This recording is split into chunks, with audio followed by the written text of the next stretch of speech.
உலகெங்கிலும் நடக்கும் முக்கிய நிகழ்வுகளை குறுஞ்செய்தி வடிவத்தில் தெரிந்து கொள்ள ஆதன் செயலியை டவுன்லோட் செய்யுங்கள். ஆதன் செயலியை டவுன்லோட் செய்ய டிஸ்கிரிப்ஷனில் உள்ள லிங்கை கிளிக் செய்யவும். ஆதன் ஆன்மீகம் நேயர்கள் அனைவருக்கும் எங்களது வணக்கத்தை தெரிவித்துக் கொள்கிறோம். இந்த பதிவில் இப்பொழுது வைகாசி மாதத்தின் சிறப்புகள் என்ன, வைகாசி மாதத்துக்குண்டான பலன்கள் என்ன, கிரக நிலைகள் எவ்வாறு இருக்கிறது, இதனால் நாம் என்ன பலன் பயன் பெறப்போகிறோம் என்பதை மிகவும் விவரமாக அலசி ஆராய உள்ளோம். இந்த வைகாசி மாதத்துக்கு ஒரு சிறப்பான செய்தி முதலில் என்னவென்றால், 28 மே அக்னி நட்சத்திரம் முடிகிறது. அக்னி நட்சத்திரம் முடிகிறது என்பதே நமக்கு ஒரு சிறப்பான செய்தி. 22ஆம் தேதி மே 22 வைகாசி விசாகம். ஆன்மீகத்தின் மேல் நாட்டம் உள்ளவர்களுக்கு, வழிபாட்டின் மேல் ஈடுபாடு உள்ளவர்களுக்கு இந்த வைகாசி விசாகம் ஒரு நல்ல அனுகூலமான பிரார்த்தனைகளுக்கு பதிலளிக்கக்கூடியதாக இருக்கும். வைகாசி விசாகம் என்பது முருகனின் அவதார நட்சத்திரமாக குறிப்பிடப்படுகிறது. திருச்செந்தூரில் வைகாசி விசாகம் 10 நாட்கள் கோலாகலமாக கொண்டாடப்படுகிறது. வைகாசி விசாகம் பெருவிழாவாக கொண்டாடப்படாத முருகன் கோயில்களே இல்லை என்று நாம் சொல்ல முடியும். முருகன் தமிழ் வடிவானவன், தமிழ் வேறு முருகன் வேறு அல்ல. முருகப்பெருமானின் 12 கரங்களும் தமிழ் மொழியின் 12 உயிர் எழுத்துக்கள். அவனது 6 முகங்களும் 12 கண்களும் தமிழ் மொழியின் 18 மெய்யெழுத்துக்கள். ஆயுத எழுத்து முருகன் கையில் இருக்கக்கூடிய கூர்மையான வேல். தமிழ் எழுத்து வல்லினம், மெல்லினம், இடையினம் என்று 3 இனமாக பிரிக்கப்பட்டுள்ளதல்லவா? இம்மூன்று எழுத்துக்களில் ஒவ்வொரு இனத்திற்கும் ஓர் எழுத்து எடுத்தார்கள். வல்லினத்தில் கா, மெல்லினத்தில் மூ, இடையினத்தில் ரு என்று எடுத்து முருகா என்று அழைத்தார்கள். எனவே இந்த வைகாசி விசாகம் என்பது முருக பக்தர்களுக்கு ஒரு மிகப்பெரிய கோலாகலமாக இருக்கும் என்பதுதான் நிதர்சனமான உண்மை. இப்பொழுது ஜோதிட ரீதியாக இந்த கிரக நிலைகள் எவ்வாறு இருக்கிறது?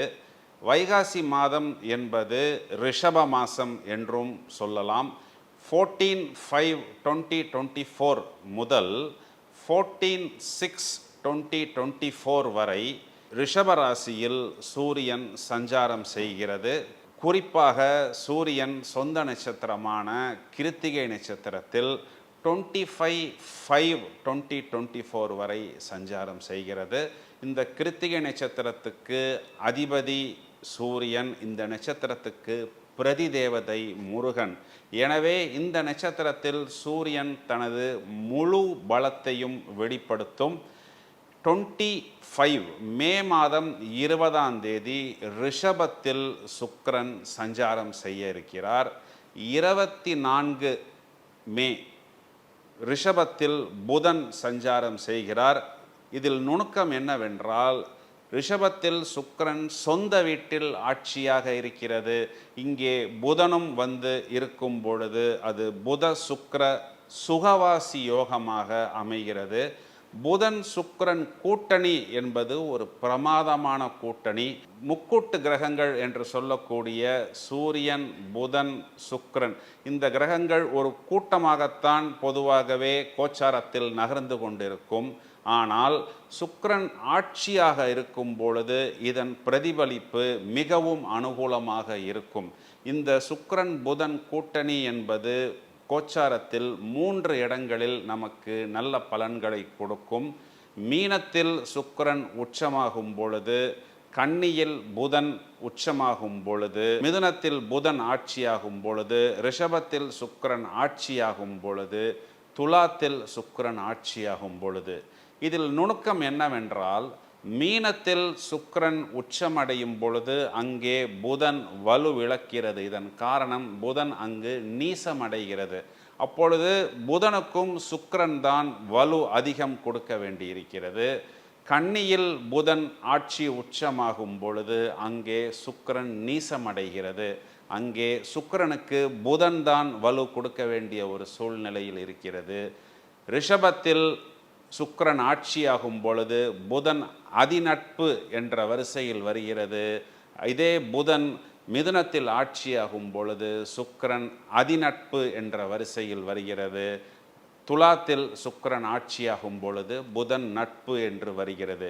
எனவே இந்த சுக்கிரன் ஆட்சி புதன் நட்பு என்ற சுக்கிர புதன் கூட்டணி என்பது இந்த சுக்கிர புத அணி லக்ன ராசிகளுக்கு நிகரற்ற ராஜயோகத்தை கொடுக்கும். சுக்கிரன் என்ற கிரகம் மகாலட்சுமியை குறிப்பதாகவும் புதன் என்ற கிரகம் மகாவிஷ்ணுவை குறிப்பதாகவும், கிரகங்களின் வரிசையில் இந்த இரண்டு கிரகங்களுமே கணவன் மனைவியாக வருகிறார்கள். காலபுருஷனுக்கு 2ஆம் இடம் என்று சொல்லக்கூடிய ரிஷபத்தில் சுக்கிரன் ஆட்சி என்பது வருடத்திற்கு ஒரு முறை வரக்கூடிய ராஜயோகம். மேலும் 31 மே 31 மே மீனத்தில் இருக்கக்கூடிய செவ்வாய் மீனத்தில் தனது பயணத்தை முடித்து கொண்டு மேஷத்துக்கு சஞ்சாரம் செய்கிறது. மீனத்தில் இது நாள் வரை ராகுவுடன் செவ்வாய் சேர்ந்திருந்தது. போககாரகன் ராகு, வீரியகாரகன் செவ்வாய், இந்த 2 கிரகங்களின் சேர்க்கை நிறைய விஷயங்களில் ஒரு திருப்தி இல்லாத சூழ்நிலையை கொடுத்து கொண்டிருந்தது. மேஷத்தில் செவ்வாய் சஞ்சாரம் என்பது நாம் மிகவும் வரவேற்கத்தக்க ஒரு கிரக அமைப்பாகும். ஜூன் மாதம் 13ஆம் தேதி மிதுனத்தில் சுக்கிரன் சஞ்சாரம், ஜூன் மாதம் 9ஆம் தேதி மிதுனத்தில் புதன் சஞ்சாரம். ஜூன் மாதம் 9ஆம் தேதி மிதுனத்தில் புதன் சஞ்சாரம், ஜூன் மாதம் 13ஆம் தேதி, அதாவது இந்த வைகாசி மாதத்தின் கடைசியில் மிதுனத்தில் சுக்கிரன் சஞ்சாரம். எனவே இந்த சுக்கிர புதன் கூட்டணி என்பது முதலில் ரிஷபத்திலும் பிறகு மிதுனத்திலும் இருக்கிறது. இந்த கூட்டணியினால் நிறைய அற்புதமான பலன்கள் நிறைய ராசிகள் பெறப்போகிறார்கள். இந்த புதன் சுக்கிரன் சேர்க்கை என்பது இளமை மாறாத ஒரு தோற்றத்தை கொடுக்கும், மிகவும் சுறுசுறுப்பாக செயல்படக்கூடிய ஒரு ஆற்றலை கொடுக்கும். உல்லாசம், வசீகரம், லக்ஷுரி, ஆடம்பரம் போன்ற விஷயங்களையும் வசதி வாய்ப்புகளையும் அள்ளி கொடுக்கும். நிறைய பேர் நகைகள் வாங்குவது, தங்கம் வாங்குவது, வைரம் வாங்குவது போன்ற முதலீடு செய்வார்கள். கலைத்துறையில் இருப்பவர்களுக்கு புதிய வாய்ப்புகள் என்பது தேடி வரும். பேச்சாற்றலால் வெற்றி பெறக்கூடிய அமைப்பு உண்டு, சாதுரியத்தால் வெற்றி பெறக்கூடிய அமைப்பு உண்டு. இந்த புதன் என்ற கிரகம் புத்திசாலித்தனத்தை குறிக்கிறது. சுக்கிரன் என்பது நான் ஏற்கனவே சொன்னது போல் மகாலட்சுமியை குறிப்பது. ஒரு வீட்டில் பெண் குழந்தை பிறக்கும் பொழுது எங்கள் வீட்டில் ஒரு மகாலட்சுமி வந்து விட்டாள் என்றுதான் பொதுவாக சொல்லப்படுவதுண்டு. இந்த கூட்டணியினால் நிறைய நபர்களுக்கு நல்ல அற்புதமான பொருட்செல்வமும் வசதி வாய்ப்புகளும் ஏற்படக்கூடிய அமைப்பு உண்டு. புத்திசாலித்தனத்தால் இவர்கள் மின்னக்கூடிய அமைப்பு உண்டு. வைகாசி மாதத்தில் என்னென்ன விஷயம் என்றால், பொதுவாக இந்த வைகாசி மாதத்தில் செவ்வாய் என்ற கிரகம் ஆட்சியாகிறது, சுக்கிரன் என்ற கிரகம் ஆட்சியாகிறது, புதன் என்ற கிரகம் நட்பு என்ற வரிசையில் வந்து அமர்கிறது. இவ்வளவு சிறப்புகள் நிறைந்த இந்த வைகாசி மாதம் ஒவ்வொரு ராசிக்கும் என்ன தாக்கத்தை ஏற்படுத்த போகிறது என்ற பலன்களை இப்பொழுது விவரமாக காண இருக்கிறோம். முதலில் மேஷம். வைகாசி மாதத்தின் தொடக்கத்தில் மேஷராசிக்கு ராசியில் புதன் சுக்கிரன் என்ற கிரகநிலைகள் அமர்ந்திருக்கிறது. பிறகு ராசிக்கு 2ஆம் இடம் என்று சொல்லக்கூடிய தனம், குடும்பம், வாக்குஸ்தானத்தில் இந்த புதன் சுக்கிரன் கூட்டணி என்பது அமர்கிறது. ராசியில் சுக்கிரன் என்பது நான் ஏற்கனவே சொன்னது போல் ஒரு பொலிவு கொடுக்கும், முகத்தில் ஒரு நல்ல தேஜஸ் கொடுக்கும். ராசியில் புதன் என்பது இவர்களுக்கு பயணங்கள் மற்றும் தொடர்புகளால் வெற்றியை கொடுக்கும். ராசியில் புதன் புத்திசாலித்தனத்தை கொடுக்கும். நமக்கே தெரியாமல் புதிய யோசனைகள் நமக்கு வந்து கொண்டே இருக்கும்.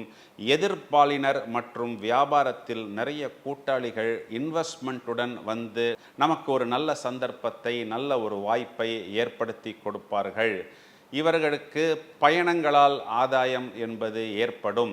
சகோதர வர்க்கத்தால் இவர்கள் மேலும் மேன்மை பெறக்கூடிய காலகட்டமாக அமைகிறது. ராசியாதிபதி ராசியில் வந்து அமர்ந்த பிறகு இவர்களுக்கே தெரியாமல் ஒரு வேகம் என்பது இவர்களுக்கு வந்து கொண்டிருக்கும். இது நாள் வரை இவர்கள் ஜென்மகுருவின் பாதிப்பில் இருந்தார்கள். இப்பொழுது ராசியின் 2ஆம் இடத்தில் குரு பகவான் சஞ்சாரம் செய்து ராசிக்கு 6ஆம் இடம் என்று சொல்லக்கூடிய சத்ருஸ்தானத்தை குரு பார்க்கவிருப்பதனால் 6ஆம் இடத்தில் இருக்கக்கூடிய இந்த கேது என்ற கிரகத்திலிருந்து வரக்கூடிய சில தோல்விகள், அவமானங்கள் இனி இவர்களுக்கு மறைந்து வம்பு வழக்கு போன்ற விஷயங்களில் இவர்கள் ஜெயம் பெறுவார்கள். 2ஆம் இடம் என்று சொல்லக்கூடிய தனஸ்தானத்தில் குரு பகவான் அமர்ந்திருப்பதனால் இவர்களுக்கு அந்த பணப்புழக்கம் என்பது சீராக இருக்கும். 2ஆம் இடம் என்ற வாக்குஸ்தானத்தில் சூரியன் சஞ்சாரம். சூரியன் புத்திரகாரகன், முதலில் சொந்த நட்சத்திரத்தில் இருக்கிறார். இதனால் இவர்களது வாக்கில் ஒரு தெளிவு, இவர்களது பேச்சு என்பது வெட்டு 1 துண்டு 2 என்று சொல்லும் விதமாக மிகவும் தெளிவாகவும் மிகவும் பளிச்சென்றும் இருக்கும். கொடுத்த வாக்கை இவர்கள் காப்பாற்றுவார்கள். இவர்களது குழந்தைகள் சம்பந்தப்பட்ட விஷயத்தில் அவரவர் வயதை பொறுத்து ஒரு நல்ல செய்தி என்பது கல்வி சம்பந்தமாகவோ, வேலைவாய்ப்பு சம்பந்தமாகவோ அல்லது சுப நிகழ்ச்சிகள் சம்பந்தமாகவோ இவர்களுக்கு ஏற்படும். 2ஆம் இடம் வாக்குஸ்தானத்தில் புதனும் சுக்கிரனும் வந்து அமர்ந்த பிறகு தொழில் ரீதியாக இவர்கள் நிறைய புதிய யுக்திகளை கையாண்டு வியாபாரத்திற்கு தேவையான புது புது விஷயங்களை வாங்கி கொள்வது, புதிய பயணங்களை மேற்கொள்வது, புதிய திட்டங்கள் வகுப்பது போன்று மேன்மை பெறக்கூடிய காலகட்டமாக அமைகிறது. மேலும் மேஷராசிக்கு 11ஆம் இடம் என்று சொல்லக்கூடிய லாபஸ்தானத்தில் சனியின் சஞ்சாரம் இவர்களுக்கு லாபம் என்பதை கண்டிப்பாக ஏற்படுத்தும். ராசியில் இருக்கும் செவ்வாயை சனி 3ஆம் பார்வையாக பார்க்கிறது. இதன் வீரியம் கொஞ்சம் குறைவுதான். ஏனென்றால் செவ்வாயும் சொந்த வீட்டில் இருக்கிறது, சனியும் சொந்த வீட்டில் இருக்கிறது. இதில் சனி என்ற கிரகம்தான் செவ்வாயை பார்க்கிறது, செவ்வாய் என்ற கிரகம் சனியை பார்க்கவில்லை. மேஷராசிக்கு இந்த வைகாசி மாதம் மிகவும் ஒரு பிரமாதமான மாதமாக இருக்கிறது. அரசாங்கம் சம்பந்தப்பட்ட விஷயங்களிலிருந்து இவர்களுக்கு வரவேண்டிய அந்த பேமெண்ட் போன்ற விஷயங்களாக இருக்கலாம், அல்லது புதிய வாய்ப்புகள், புதிய ஆர்டர்ஸாக இருக்கலாம், அல்லது அரசாங்க வேலை வாய்ப்பு போன்ற விஷயங்கள் இவர்களுக்கு அனுகூலமாக அமையும். உயர் பதவிகள் என்பது ஏற்படும். இவர்கள் இருக்கும் தங்களது பணியில் இவர்களது திறமைக்கு ஒரு அங்கீகாரம், பாராட்டு போன்ற விஷயங்கள் கிடைக்கும். இவர்கள் எங்கே கவனமாக இருக்க வேண்டும் என்றால், ராசியில் செவ்வாய் என்பது உடலில் கொஞ்சம் உஷ்ணத்தை கொடுக்கும். இந்த உஷ்ணத்தை கட்டுப்படுத்தி கொள்வதற்கு தேவையான இயற்கை வைத்தியங்களை இவர்கள் எடுத்துக்கொள்ள வேண்டும். ராசிக்கு 12ஆம் இடத்தில் ராகு பகவான் இருப்பதனால் 12ஆம் இடம் என்பது கால் பாதங்களை குறிகாட்டுகிறது. எனவே இவர்கள் தங்களது பாதங்களை பத்திரமாக பார்த்து கொள்ள வேண்டும். குறிப்பாக வாக்கிங் செய்பவர்கள், ஸ்போர்ட்ஸ் போன்ற துறையில் இருப்பவர்கள் கவனமாக பார்த்து கொள்ள வேண்டும். 12ஆம் இடம் என்பது வெளிநாட்டு தொடர்பு. எனவே வெளிநாட்டு தொடர்பிலிருந்து வரக்கூடிய விஷயங்கள், வெளிநாடு சம்பந்தப்பட்ட முதலீடுகள் அனுகூலமாக இருப்பதாக பார்த்து கவனமாக கையாள வேண்டும். இரவு நேரத்தில் தூங்கும் பொழுது குறிப்பாக இவர்கள் ஒரு வாக்குவாதத்தை தொடங்கக்கூடாது. மேலும் இவர்களாகவே இரவு நேரங்களில் தங்களை குழப்பிக் கொள்ளக்கூடாது. 12ஆம் இடத்தில் இருக்கக்கூடிய ராகு என்ற கிரகத்திற்கு இவர்கள் செவ்வாய் மற்றும் வெள்ளிக்கிழமைகளில் துர்க்கையை வழிபடுவது இவர்களுக்கு மேலும் மேன்மையை கொடுக்கும். நண்பர்களே, நாம் ஜோதிட ரீதியாக இந்த பலன்களை சொல்லும் பொழுது மேலோட்டமாக பலன்களாக சொல்லாமல் கிரக நிலைகளையும் மையமாக வைத்து இந்த பலன்களை சொல்வது என்பது ஜோதிட ஆர்வலர்களுக்கு, அதாவது புதிதாக இந்த துறையை கற்றுக்கொண்டிருப்பவர்களுக்கு வழிகாட்டியாக இருக்க வேண்டும் என்பதுதான் இந்த நிகழ்ச்சியின் மைய நோக்கம். உங்களது நண்பர்கள் ஒருவேளை மேஷராசியில் இருந்தாலோ அல்லது உங்களது உறவினர்கள் மேஷராசியில் இருந்தாலோ இந்த பதிவை நீங்கள் அவர்களுக்கு ஷேர் செய்யுங்கள். இதனால் அவர்களுக்கும் ஒரு தெளிவு கிடைக்கும். நன்றி.